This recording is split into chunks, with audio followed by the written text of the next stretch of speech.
Infertile, divorced, failure. The words glowed on a 10-foot screen at my sister's wedding reception. 200 guests laughed. My father smiled and said, "Just a joke, sweetheart." My mother swirled her wine like she was watching dinner theater, and my sister, the bride, leaned into her microphone and said, "Don't laugh too hard, she might actually cry." I didn't cry. I picked up my phone, typed one word, "Begin." And the room went so silent you could hear the ice cracking in my mother's glass. What happened next didn't just ruin the party. It dismantled 16 years of lies, and the family reputation built on top of them. Before I go on, please take a moment to like and subscribe, but only if you genuinely connect with this story. And drop a comment. Where are you watching from, and what time is it there? My name is Thea. I'm 34 years old. Now, let me take you back to 4 weeks before the wedding, the night I got the phone call that started everything. It's 11 p.m. on a Thursday. I'm at my desk in Richmond, finishing elevation drawings for a historic courthouse renovation. Coffee's cold, back aches. Normal Thursday. My phone lights up. Unknown number. Virginia area code, but not Richmond.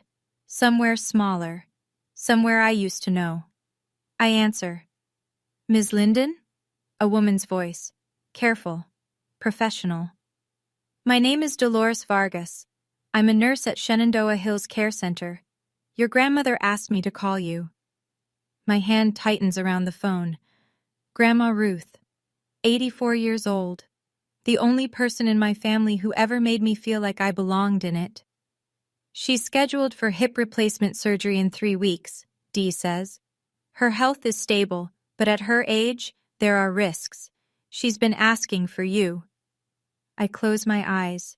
2 years since I last saw her.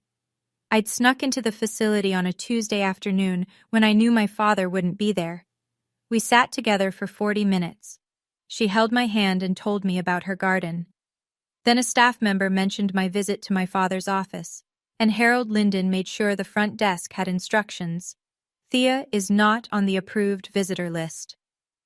"There's something else," Dee says. Her voice drops.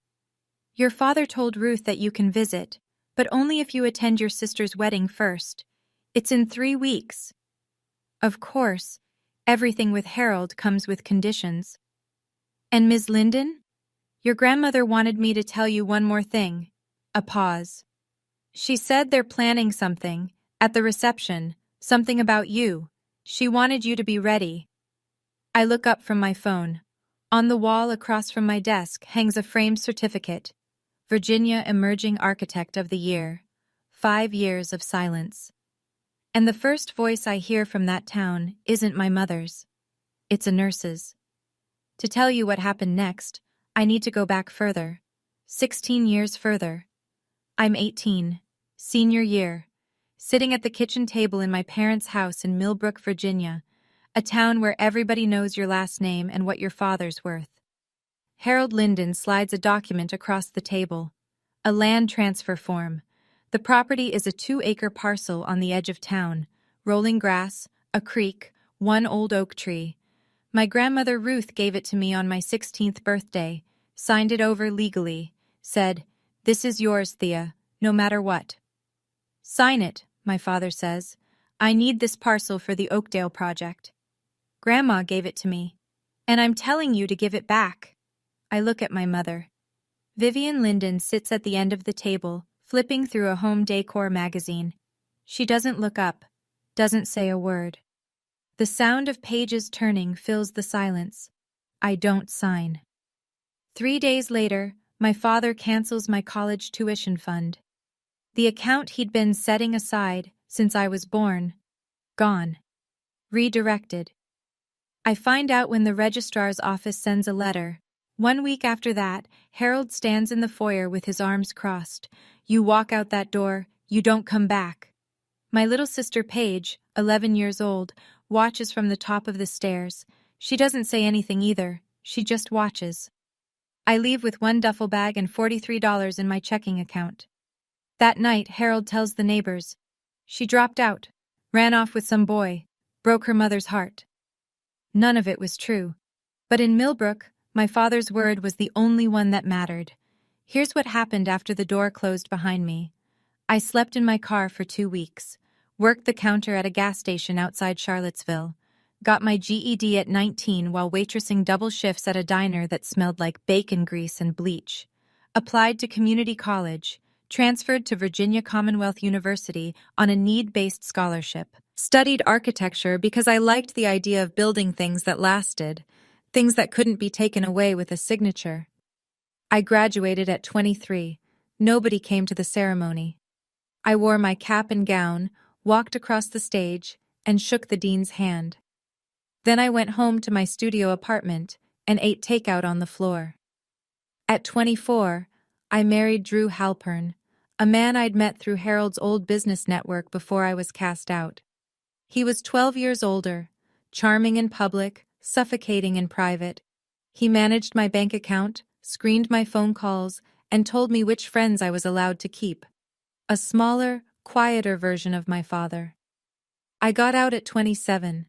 At 28, a doctor told me I couldn't have children. A medical fact. I processed it alone, in a clinic waiting room with fluorescent lights and a 2-year-old magazine. Somehow, Paige found out. Drew had stayed in touch with my family after the divorce. He'd always liked having leverage. Now I'm 34, senior architect at Mercer & Hollis in Richmond. I design restorations of historic buildings, courthouses, libraries, theaters. My professional name is T. Mercer Linden. I kept Drew's name hyphenated because the architecture world already knew it. I didn't hide my life from my family to be dramatic. I just stopped performing for people who'd already decided I was nothing. Nobody in Millbrook knows any of this. The morning after Dee's call, I sit in my office with the door closed. Through the glass wall, I can see my colleague Marcus Cole at his desk, headphones on, running cable management simulations for a museum project. Marcus is 36, ex-Army IT, and the most unflappable person I've ever met. He's also the closest thing I have to family. I call Dee back. How bad is the surgery risk? At 84, with her bone density, the surgeon said there's a real chance of complications. She's strong, but she's not young. Dee pauses. She cries your name some nights. She keeps your letters under her pillow. I press my knuckles against my forehead. My grandmother, hiding my letters under her pillow like contraband. Because in that family, loving me is something you have to do in secret. I have 2 options. Go to the wedding, endure whatever Paige and my parents have planned, see Grandma Ruth, or stay in Richmond, stay safe, and maybe never see her again. I knock on Marcus's glass wall. He pulls off his headphones. I need a favor. He listens to everything. The wedding, the slideshow warning, the nursing home ultimatum. When I'm done, he leans back and says, "If you go with a plan, not with hope." I know. And you're going. She's 84, Marcus. She might not make it through surgery. He nods, doesn't argue. Then we make sure you're not walking in blind. That night, I book a hotel in Millbrook for the wedding weekend. I pull out a dress I bought myself, navy blue, well-cut, professional. Not the one my mother will try to hand me. Marcus said, "Go with a plan," so I started making one. And for the first time in 16 years, I was glad my family underestimated me. 3 weeks before the wedding. Harold requires a family dinner. His condition before he'll clear my name at the nursing home front desk. So I drive 2 hours to Millbrook. The house hasn't changed. White columns, manicured lawn, American flag by the door. The performance of respectability, down to the last trimmed hedge. Nobody hugs me at the door. Vivian looks me over. "You look thin. Are you eating?" I'm not thin. I run 3 miles every morning and I eat plenty. But this is how my mother operates. Concern as a weapon, wrapped in a question nobody expects you to answer honestly. Harold sits at the head of the table, same chair, same posture. "So, what are you doing with yourself these days?" "I work at a design firm." "Answering phones, I assume?" I pick up my fork. Don't correct him. Paige arrives late, trailing perfume and self-importance. She flashes a 4-carat engagement ring under the dining room light. Then she pulls me aside in the hallway. I need you to wear something understated at the wedding. Garrett's family is very particular. She tilts her head. You still alone? No one? I say nothing. She smiles. Some people just aren't meant for that, I guess. Before I leave, Vivian hands me a garment bag. Inside, a pale beige dress, shapeless, 2 sizes too large. This will be perfect for you. At the door, Harold puts his hand on my shoulder. The Whitmores are old money. They judge. One wrong move and this deal dies. Don't embarrass us. I drive back toward the highway, and then the name hits me. Whitmore. I know that name. Not from Paige's ring, not from Harold's business talk. I know it from a project file sitting in my office in Richmond. Back at my desk Monday morning, I pull up the client database. Whitmore Heritage Foundation. There it is. Our firm has been contracted for the Millbrook Heritage Restoration Project, converting a Civil War-era textile mill into a community arts center. The foundation is funding the entire thing. The client contact, Eleanor Whitmore, chair of the foundation, Garrett Whitmore's mother. I've been the lead architect on this project for 6 months. We've exchanged dozens of emails, 3 video calls. She knows my work, my design philosophy, my project timeline. She knows T. Mercer Linden. She does not know my face. We've never met in person. I sit with this for a long time. I don't plan to use it. I'm not Harold. I don't weaponize connections, but I file it away. If everything falls apart in Millbrook, I am not a stranger to the most powerful family in the room. That evening, Marcus does his own research. He calls me at 9. The reception venue, Millbrook Country Club. They've hired a local AV company to run a projector and sound system. Slideshow, toasts, the usual. And guess what? The AV company is short-staffed. They just posted looking for a freelance tech for the event. Marcus. I already applied. Got a call back in 20 minutes. You don't have to do this. Thea, you're walking into a room where your family has already loaded a weapon. I'm just making sure you have access to the safety switch. By Wednesday, Marcus is confirmed as a freelance AV technician for the Whitmore Linden wedding reception. He'll have direct access to the projector system, the USB inputs, and the soundboard.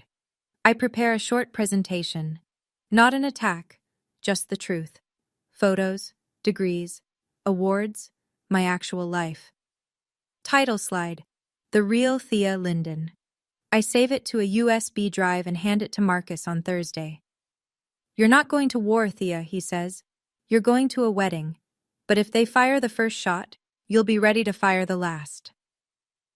1 week before the wedding. Harold clears my name at the front desk. 30 minutes, supervised. Vivian will accompany me. Shenandoah Hills smells like hand sanitizer and boiled vegetables. Vivian parks herself in a chair in the hallway, already texting. She doesn't come in. Grandma Ruth is smaller than I remember. Her white hair is thinner, her hands shake. But her eyes, those sharp, knowing eyes, haven't changed. She grabs my hand the second I sit down. Let me look at you. She studies my face. You're healthy, you're strong, I can tell. I'm good, Grandma. Don't let them break you again. Her grip tightens. You're the strongest one in this family. You always were. She reaches under her pillow and pulls out a small envelope. Dee helped her hide it from the staff Harold pays to keep tabs. Inside, a photocopy of a property deed. The 2-acre parcel. My name, clear as day. That land is yours, Ruth says. It always was. Your father never got it transferred. He's been furious about it ever since. I stare at the document. For 16 years, I assumed Harold had found some legal way around my refusal, some technicality, some forged signature.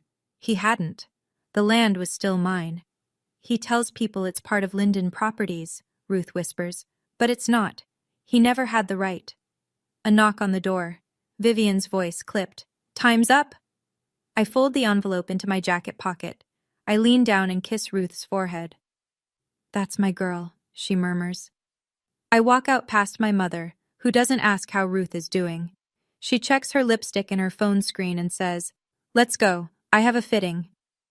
I leave the nursing home with two things: a grandmother's blessing and proof that my father had been lying about more than just me. 6 days before the wedding, my apartment in Richmond. Marcus sits on my couch with his laptop open. On the screen, the slideshow I've built. Slide 1. A photo of me in my cap and gown at graduation. Alone. Smiling anyway. Caption: "No one came to my graduation, I went anyway." Slide 2. My architecture license, framed on my office wall. Licensed architect, Commonwealth of Virginia. Slide 3. Me on a job site, hard hat on, blueprints in hand. Senior architect, Mercer and Hollis. Slide 4. The award plaque. Virginia Emerging Architect of the Year. Slide 5. A simple text screen. White letters on black. "You called me a dropout. I have a master's degree. You called me broke. I own my home. You called me a failure. I design buildings for a living." Marcus scrolls through, nods. Clean, factual, no insults, just the record. That's the point. I don't want to attack them. I want the truth to be louder than their joke. He closes the laptop. "You sure you don't want to add the part about your dad's Oakdale problem? The land?" "No, I'm not him. I don't turn information into ammunition." "Then what's the trigger?" I show him. A text message, pre-typed on my phone. One word: begin. When I send it, Marcus switches the USB on the projector from Paige's slideshow to mine. He's already tested the system during setup at the venue. The swap takes 3 seconds. "And if their slideshow turns out to be harmless?" he asks. "Then I never send it. We leave. I visit Ruth. We drive back to Richmond." Marcus looks at me for a long time. "You know they won't keep it harmless." "I know. But I need to give them the chance, one last chance to be decent. Because when this is over, I want to be sure, completely sure, that I didn't fire first, 5 days before the wedding." Harold calls. He doesn't say hello. He says, "Rules. You sit at table 14, back corner. You don't speak to the Whitmores unless spoken to. You don't mention your divorce, your condition, or anything about your personal life. If anyone asks what you do, you say you work reception at a small firm. Clear? And after the wedding, I can see Grandma Ruth?" "We'll see. Depends on your behavior." The line goes dead. That evening, my phone buzzes. Paige has added me to a group chat. Vivian, Harold, Paige, and now me. The first message is a preview of the slideshow. I watch the images load. The Linden family. And then there's Thea. Old photos of me, stretched and filtered to look unflattering. Cartoon stickers slapped across them. And then the labels, one per slide, bold and centered. High school dropout, divorced, broke, alone, infertile. Paige types beneath the preview. "OMG, this is going to be hilarious. Don't worry, Thea, it's all in good fun." Vivian responds, "Keep it tasteful, Paige." She doesn't say take it down. She doesn't say this is wrong. She says keep it tasteful. As if there's a tasteful way to broadcast your daughter's medical history to 200 strangers. Harold doesn't respond at all. I screenshot every message, send them to Marcus without comment. Then I open my laptop. My own presentation is still up. 5 clean, factual slides. I add one more, a 6th. A quote, white text on black. "The measure of a family is not how they celebrate their best. It's how they treat their most vulnerable." I stare at the word infertile on my phone screen for a long time. Then I close the group chat. I don't respond. There's nothing left to say to people who think your body is a punchline. The wedding day arrives under a clear October sky. Millbrook Community Church, white clapboard, steeple catching the morning sun. The parking lot is full of BMWs and Land Rovers. This is the social event of the season. I wear my navy dress, not the beige sack my mother picked out. I'd left it hanging in the hotel closet without a second thought. Inside the church, 200 guests fill the pews. Millbrook's business community, country club members, town council acquaintances, and in the front row, the Whitmores. Eleanor in a deep green jacket, silver hair pinned back, posture like a former dancer. Her husband, Richard, beside her. Distinguished. Reserved. I sit in the last pew. No one greets me. No one offers to scoot over. Harold works the center aisle like a campaign trail. Handshakes, shoulder claps. So proud of my little girl. He doesn't mean me. Vivian floats near the altar in a custom ivory dress, murmuring to a friend. Both my daughters are here today, even the difficult one. She laughs lightly. The friend glances toward the back. I pretend not to notice. An older woman I don't recognize sits 2 rows ahead of me. White hair, floral dress, reading glasses on a chain. She looks at me once, then back toward the altar. I don't think anything of it. The ceremony begins. Garrett stands at the altar looking genuinely happy. He speaks his vows with a tremor in his voice. Paige speaks hers louder, longer, mostly about herself. Across the church I spot Marcus near the side entrance, wearing a black polo with the AV company's logo. He adjusts a microphone cable on the altar. Our eyes meet for half a second. He gives the smallest nod. My father shakes hands like a politician. My mother smiles like a hostess. And I sit in the last row like a ghost they'd invited on purpose. The reception is at Millbrook Country Club. Crystal chandeliers, round tables draped in white linen, a 10 by 6 foot projection screen behind the head table, the smell of gardenias and money. Table 14 is where I'm seated, back corner, next to the kitchen door. Every time a server pushes through, a blast of clattering dishes and shouted orders hits my back. My table mates are distant cousins who've clearly been told nothing about me, and an elderly couple who spend the entire appetizer course discussing their recent cruise. A woman across the table leans in. "And what do you do, dear?" "I'm an architect." "Oh, how nice." She turns to the man beside her and starts talking about kitchen renovations. On stage, Paige takes the microphone for the first toast. She thanks her parents. She thanks the Whitmores. She thanks her college friends, her wedding planner, her florist. Then she looks toward the back of the room, toward me. "And my sister Thea, who managed to show up today." A pause. "That's something, right?" Scattered laughter. The polite kind. The kind where people aren't sure if they're supposed to laugh, so they do anyway. Harold clinks glasses at the head table with Richard Whitmore. They're leaning close, talking numbers. Eleanor sits beside them, polite but measured. She hasn't committed to anything yet. I can tell by the way she holds her wine glass, close, untouched, like a prop. My mother appears at my elbow. Her perfume arrives before she does. "Don't drink too much," she whispers. "Don't talk about yourself, and for God's sake, smile." I smile. Not because she told me to, because in 20 minutes, the slideshow is scheduled to play, and I know exactly what's on it. Right now, I'm sitting at table 14 with a plate of food I can't eat, and a family that wishes I'd stayed invisible. But I want to ask you something specific. Have you ever been seated at the back, literally or figuratively, by people who were supposed to love you? Not the kind of exclusion you question, the kind you're told is normal. Tell me in the comments. Because what happens next at this reception, with that screen and those 200 guests, is the reason I'm telling you this story today. Stay with me. The lights dim. Paige's maid of honor takes the microphone with a grin that tells me she's been rehearsing this all week. "And now, a special presentation from the Linden family." The screen flickers to life. Soft piano music plays through the speakers. Baby photos of Paige, gap-toothed smile, ballet recitals, prom. Paige and Harold fishing on a lake. Paige blowing out birthday candles. The Lindens on vacation. Vivian in a sun hat. Harold with his arm around Paige, the ocean behind them.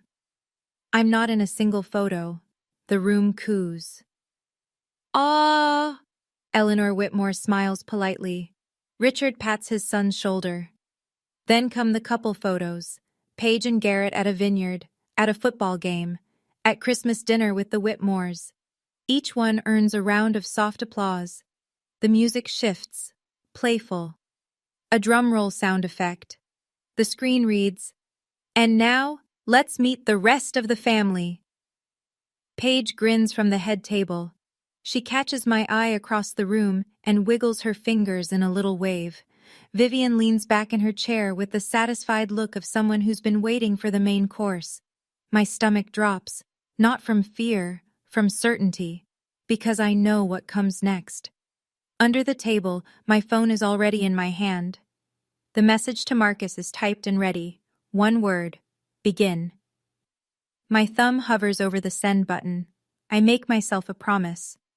If the next slide is harmless, if it's an old photo with a gentle caption, if it's a real toast, if there's even a scrap of decency in what they've prepared, I won't press it. I'll take the joke. I'll go home. I'll let them have their night. I give them one last chance to be decent. The screen changes. My face fills the frame. An old photo from high school, grainy, unflattering. Across the bottom, bold white letters, high school dropout checkmark. Nervous laughter ripples through the room. A few people glance at me. I keep my face still. Next slide. A cracked heart emoji beside my name. Divorced. The laughter grows. Louder now. The kind that feeds on itself. Next. An animated cartoon of an empty wallet flapping open. Broke. Someone at table 6 snorts into their champagne. Next. A photo of a single place setting. One chair, one plate. Alone. Paige is laughing from the head table. Vivian sips her wine, watching the room like she's scoring the performance. Then the final slide loads. A clip art baby with a red X stamped across it. Infertile. The word fills the 10-foot screen. For a moment, the room goes quiet. The shocked kind. The kind where people realize they've been laughing at something they shouldn't have. Then a few more laughs break through. Uncomfortable, herd following. Paige leans into the microphone. "Don't laugh too hard. She might actually cry." Vivian swirls her wine. Half smile, eyes on me. Harold catches my gaze from the head table. "Just a joke, sweetheart. Lighten up." Eleanor Whitmore is not laughing. I see it clearly from across the room. She sets her glass down on the table with a quiet click. Her jaw tightens. She looks at Harold, then at the screen, then at me. I feel the blood rush into my face. My hands shake. My vision narrows to one word on that screen. Infertile. My medical history. My private grief. Projected for 200 strangers to laugh at. That was the line. And they didn't just cross it. They broadcast it in 10-foot letters. I look around the room. 200 faces, some laughing, some looking away, some pretending to check their phones because they don't know where to put their eyes. Paige is beaming. This is her favorite part of her own wedding. Not the vows, not the first dance, but this.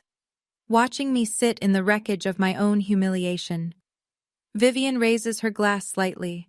A silent toast to her own cruelty. Harold has already turned back to Richard Whitmore, resuming their conversation as if nothing happened. As if putting infertile on a screen for 200 people is the social equivalent of a knock-knock joke. I look down at my phone. The message is still there. One word. Begin. I think about Ruth, about her hands shaking when she gave me that envelope, about the way she said, "Don't let them break you again." I'm not breaking. My thumb presses send. 3 seconds pass. The slideshow freezes. The screen goes black. Paige frowns. Tech issues?" She waves toward the back of the room. "Can someone fix that?" Behind the AV booth, Marcus pulls Paige's USB from the projector and inserts mine. His hands are steady. He's done harder things under worse pressure. The screen lights up again. White text on a dark background. Clean. Simple. The real Thea Linden. The room goes silent. Not the polite kind. The kind where every head turns and every conversation stops at once. Harold stands up. What is this? Turn it off. He looks toward the AV booth. Marcus doesn't move. The system remote has been locked. The only way to kill it is to pull the power cable in the utility closet, and Marcus locked that door 20 minutes ago. For the first time in 16 years, my father can't silence me. The first slide fills the screen. A photo of me at graduation, cap and gown, standing alone in front of the university seal, diploma in hand. The caption reads, "No one came to my graduation. I went anyway." Murmurs. A woman at table 3 puts her hand over her mouth. Next slide. My architecture license, framed and mounted. Licensed architect, Commonwealth of Virginia. The murmurs get louder. Next. Me on a construction site, hard hat, steel-toed boots, blueprints rolled under my arm. Behind me, the skeleton of a renovated courthouse. Senior architect, Mercer and Hollis. A man near the front turns in his chair to look at me, then another, then a whole table. Next slide. A framed plaque. Virginia Emerging Architect of the Year. Eleanor Whitmore's hand freezes halfway to her glass. The final content slide appears, white text on black. You called me a dropout. I have a master's degree. You called me broke. I own my home. You called me a failure. I design buildings for a living. I stand up from table 14. I don't walk to the stage. I don't grab a microphone. I just stand where I am, in the back corner, next to the kitchen door, and look toward the front of the room. Harold's face is a shade I've never seen, somewhere between fury and fear. This is ridiculous. She probably faked all of this. Paige's smile is gone. Turn it off. This is my wedding. Vivian sits frozen, her wine glass suspended in midair, her face drained of color. The last slide appears. The quote I added 5 days ago. The measure of a family is not how they celebrate their best, it's how they treat their most vulnerable. I don't say a word. I don't need to. The screen is doing all the talking. Harold moves fast. He steps out from behind the head table, both hands raised, smile locked in place. The same smile he uses at town council meetings and Rotary dinners. Folks, I apologize for the interruption. My older daughter has always had a flair for drama. He chuckles. It lands flat. This is clearly a misunderstanding. He walks toward me. The crowd parts slightly, the way people do when they sense a collision coming. His shoes click on the hardwood. When he reaches table 14, he lowers his voice, but not enough. The tables nearby can hear every word. Sit down, right now, or you will never see your grandmother again. I look at him. My father, 62 years old, builder of houses, destroyer of daughters, and I say in the same quiet voice, "You've used Grandma Ruth as a leash my whole life. That ends tonight." His jaw clenches. I will call security. From the head table, a chair scrapes back. Garrett Whitmore stands up. His face is tight. Wait. He looks at Harold, then at me. Let her speak. Paige grabs his arm. Garrett! He pulls free. Something isn't right here, Paige. I want to hear this. The room shifts. I can feel it. The energy tilting. The way a crowd recalibrates when someone unexpected breaks rank. Vivian rises from her seat, her voice cracking for the first time. Thea, please. You're humiliating yourself. I look at my mother. The woman who flipped magazine pages while my father threw me out. The woman who handed me a shapeless dress and told me to blend into the walls. No, Mother. For the first time, I'm not. At the front table, Eleanor Whitmore hasn't moved. But her eyes have. They're locked on the screen, on the words, Mercer and Hollis. And something in her expression changes. I step away from table 14. I don't rush. I don't raise my voice. I walk to the center of the room, between the round tables and the flickering candles, and I stand where everyone can see me. 200 faces, champagne going flat. The piano music has stopped. I didn't drop out. My voice is steady, conversational. like I'm explaining a project timeline at a Monday meeting. My father pulled my college tuition when I was 17 because I wouldn't sign over land my grandmother gave me. Harold opens his mouth. I keep going. I didn't choose to be alone. I was told to leave and never come back. I was 18 years old with $43 in a duffel bag. Vivian's hand trembles on her wine glass. My divorce? I married a man my family chose. He was controlling. I got out. That's not failure, that's survival. A woman at table 5 pulls her napkin to her face. Her husband puts his arm around her. And infertile? I look directly at Paige.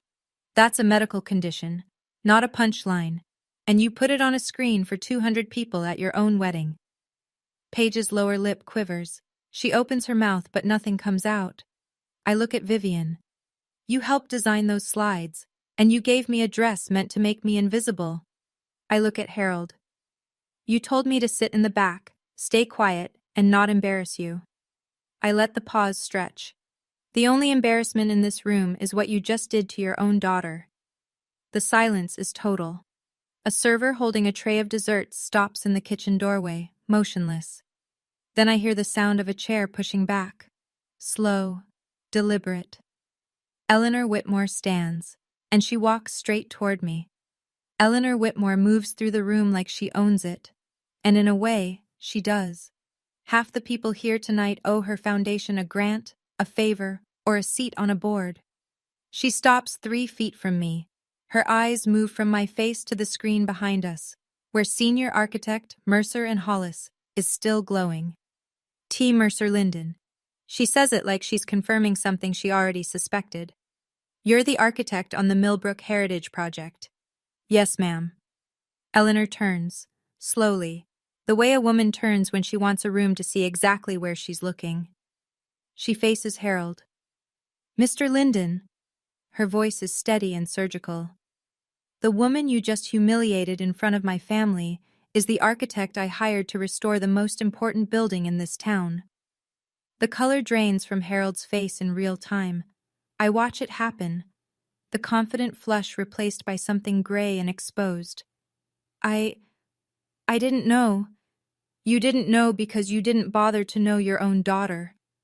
A ripple runs through the room. Whispered words, heads turning. Someone at table 8 pulls out a phone. Paige jumps up from the head table, voice pitched high. Babe, this is insane. She's making this all up. She reaches for Garrett's hand. He steps back. His hand stays at his side.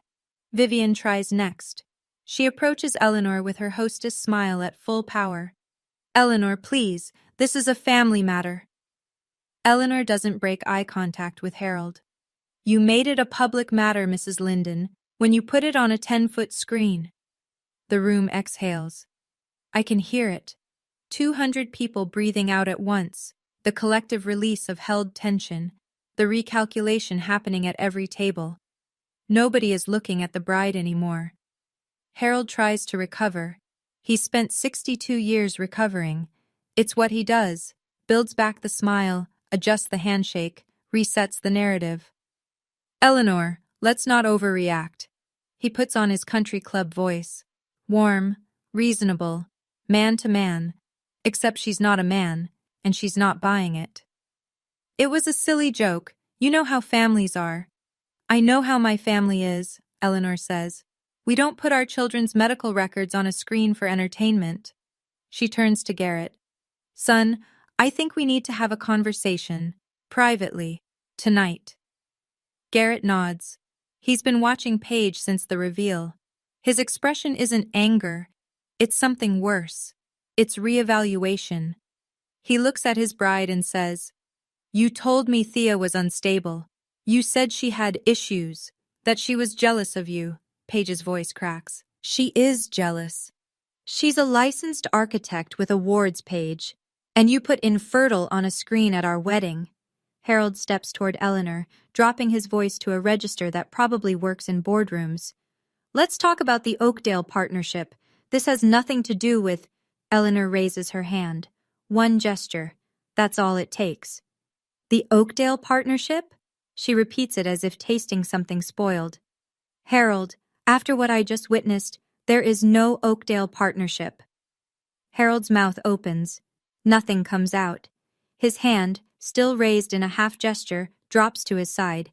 Vivian breaks, not gracefully, a sharp, strangled sound that might be a sob. This can't be happening. She says it to no one. She says it to the tablecloth. I stand in the center of the room. I don't smile. I don't nod. I don't celebrate. I just stand. For the first time in my life, standing is enough. Harold just lost the Oakdale deal. Paige just lost control of her own reception. And my mother is crying. Not for me. Never for me. For the image. I'm standing in the middle of this room, and for the first time, no one is telling me to sit down. Now I need to know, if this were your family, would you have pressed begin? Or would you have walked away? Drop a 1 for begin or a 2 for walk away in the comments.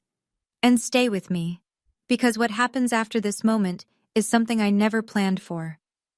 Paige is a fast learner. She grew up watching our mother pivot from cruelty to composure in under 5 seconds, and now she deploys the same skill.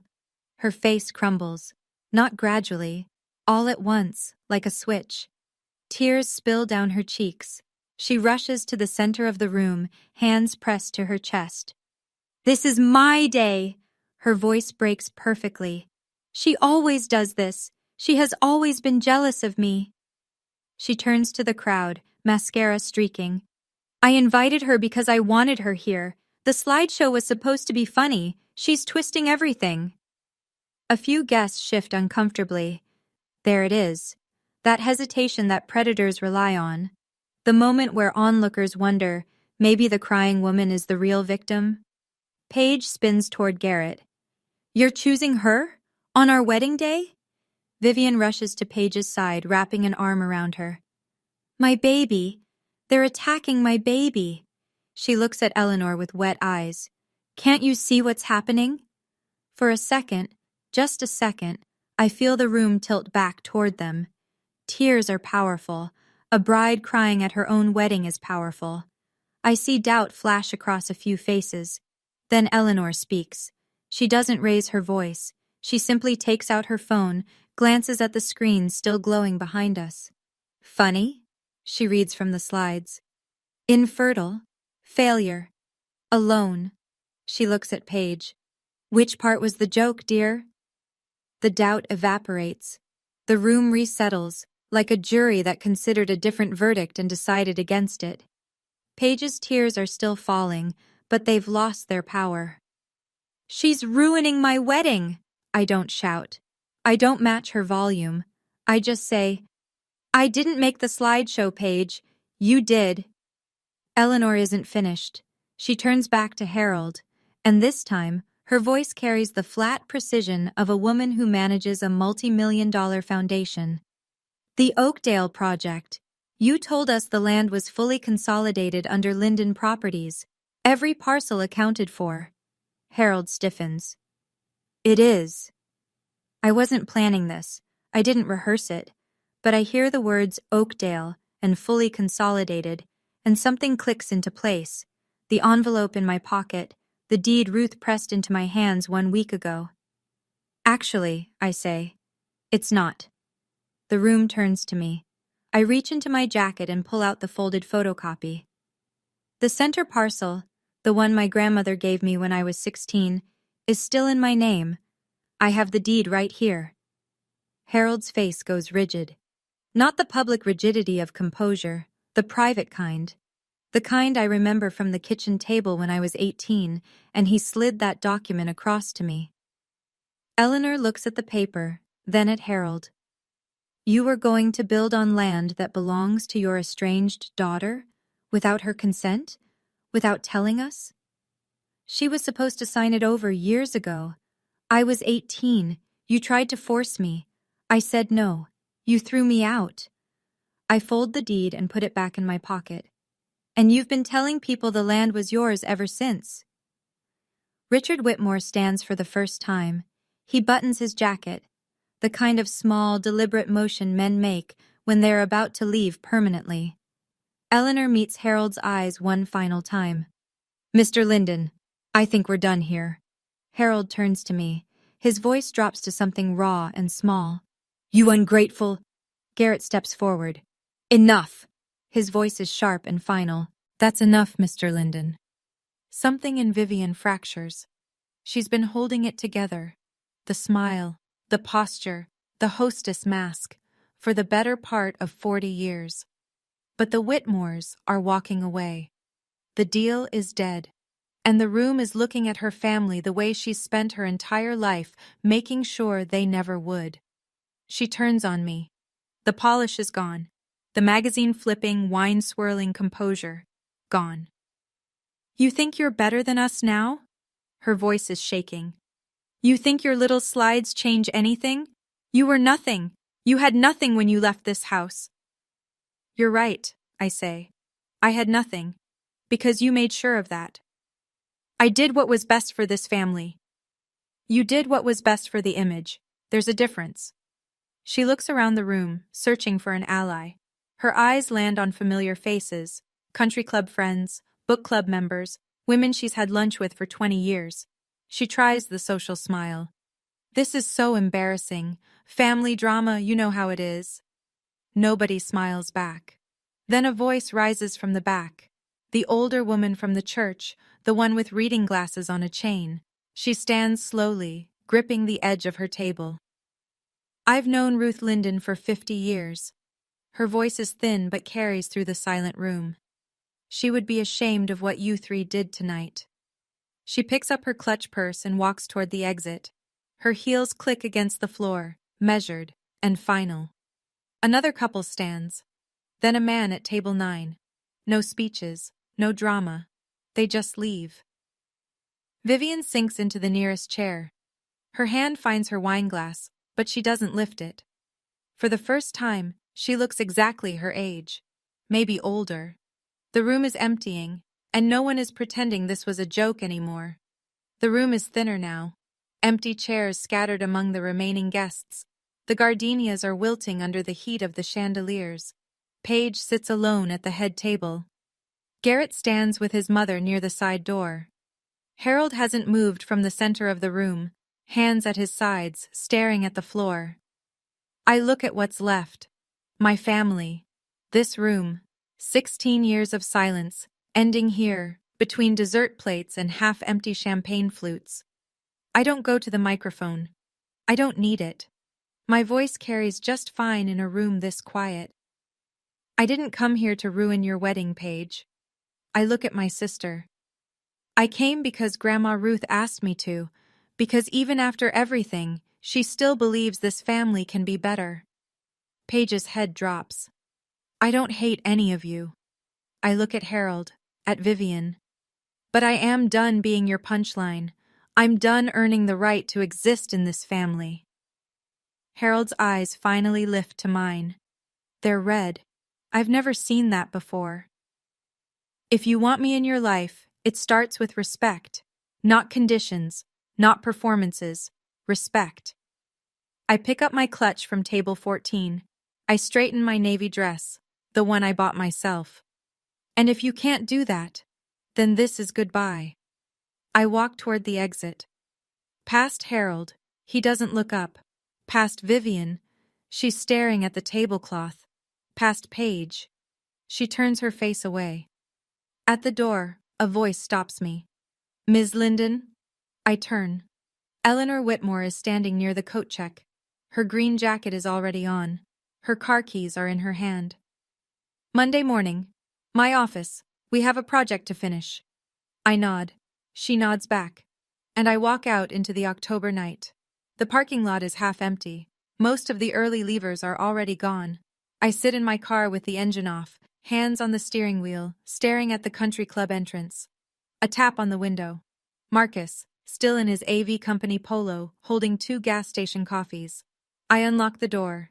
He slides into the passenger seat and hands me one. You okay? No. I wrap both hands around the cup. But I'm better than I've been in years. We sit in silence for a while. Through the windshield, I can see figures trickling out of the club. Couples walking fast.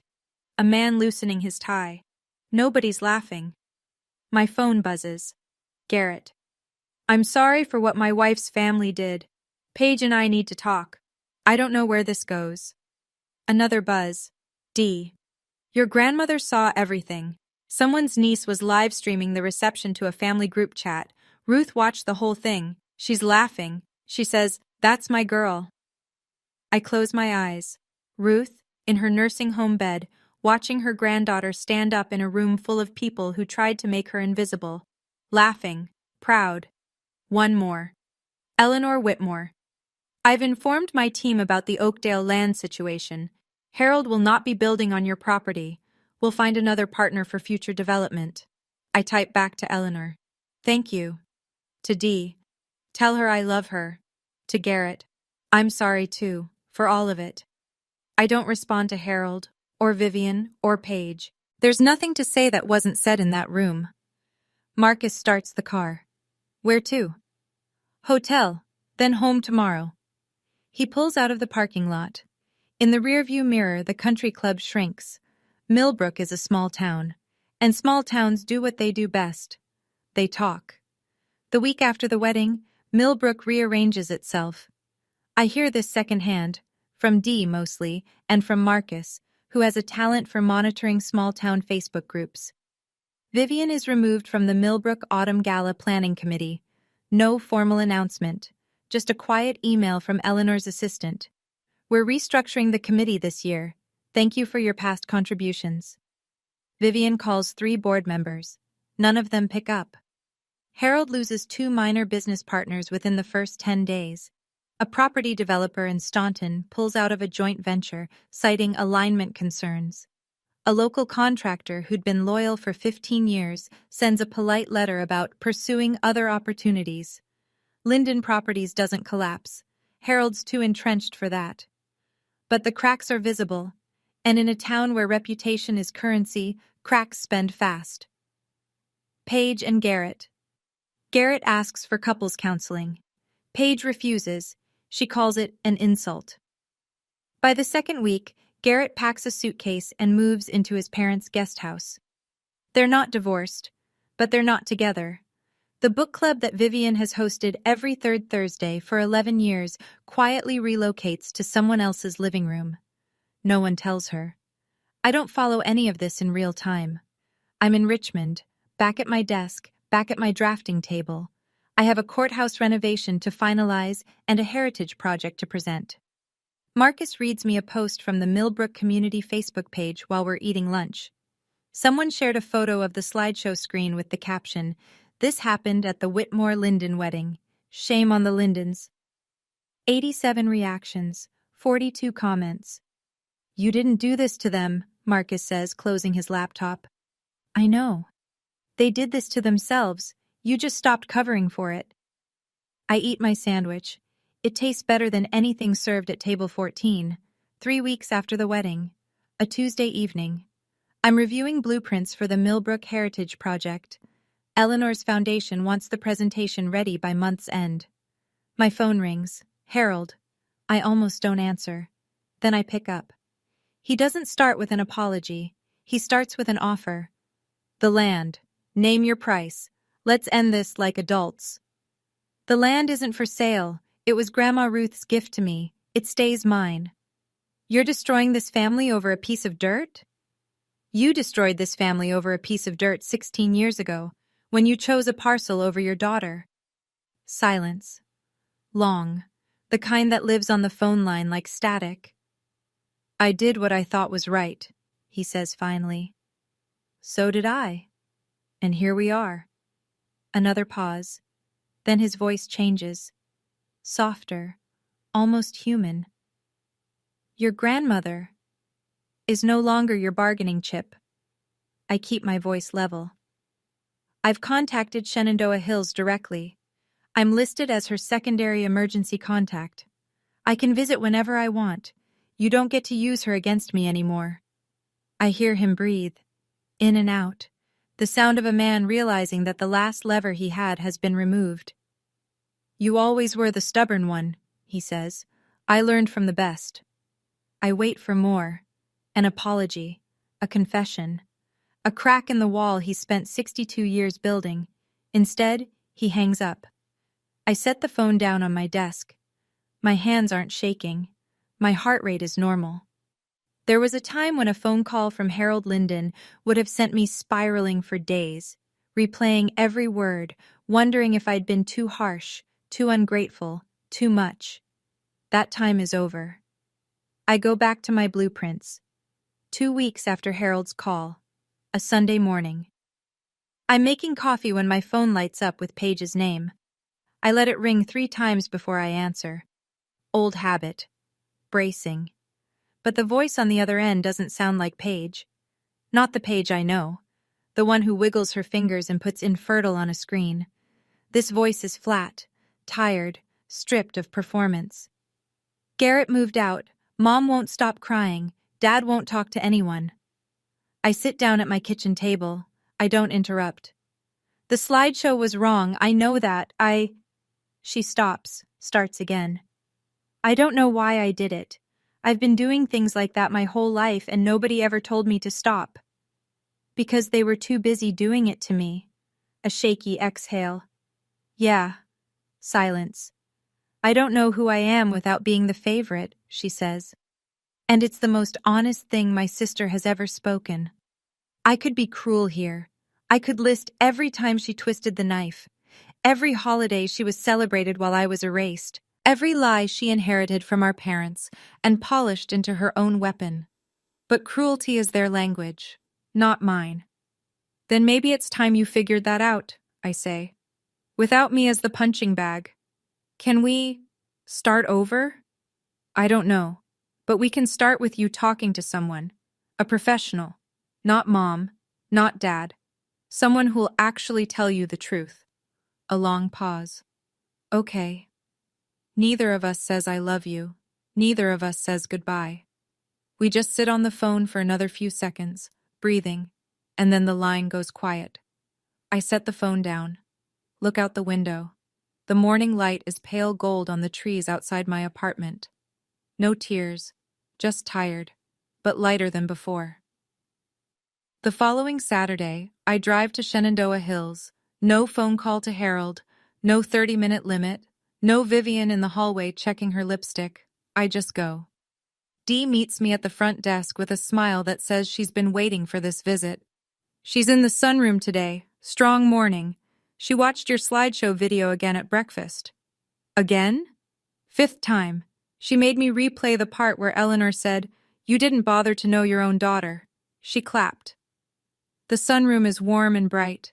Potted ferns line the windowsills. Grandma Ruth sits in a wheelchair by the glass, a crocheted blanket across her lap, her white hair catching the sun. She sees me and her whole face opens up. Not a polite smile, not a hostess smile. The real thing, the kind that starts in the eyes and fills every line and crease. She grabs my hand the second I sit down. "You stood up," she says. "In that room full of people, you stood up." "You taught me how, Grandma." She squeezes my fingers. "Now, tell me about your buildings. Tell me about your life. We have time." So I tell her, all of it. The GED, the diner shifts, college, the first project I designed, a small library in a town nobody's heard of, the courthouses, the awards, the apartment with the drafting table by the window. She listens to every word, asks questions, laughs at the parts where I slept in my car and ate cereal for dinner 3 nights a week. Nobody knocks on the door. Nobody says time's up. Outside the window, an oak tree spreads its branches across the lawn, old, knotted, rooted deep, like the one on the land Ruth gave me when I turned 16. Some things can't be signed away. 3 months later. I'm at my desk in Richmond, Monday morning, coffee in hand. On the wall, a new framed print of the Millbrook Heritage Project rendering, the textile mill as it will look after restoration. Red brick, arched windows, a courtyard open to the sky. Eleanor's foundation approved the final design last week. Next month, I present it to the Millbrook Town Council. I'll stand in front of the same people who watched me get humiliated at a wedding and show them what I'm actually building. The land, my 2 acres, stays untouched. I haven't decided what to do with it yet. Sometimes I think about a small house, something simple. A porch where Ruth could sit and watch the creek. Maybe someday. Ruth's surgery went well. Hip replacement, no complications. She's in physical therapy now, walking with a frame, complaining about the food.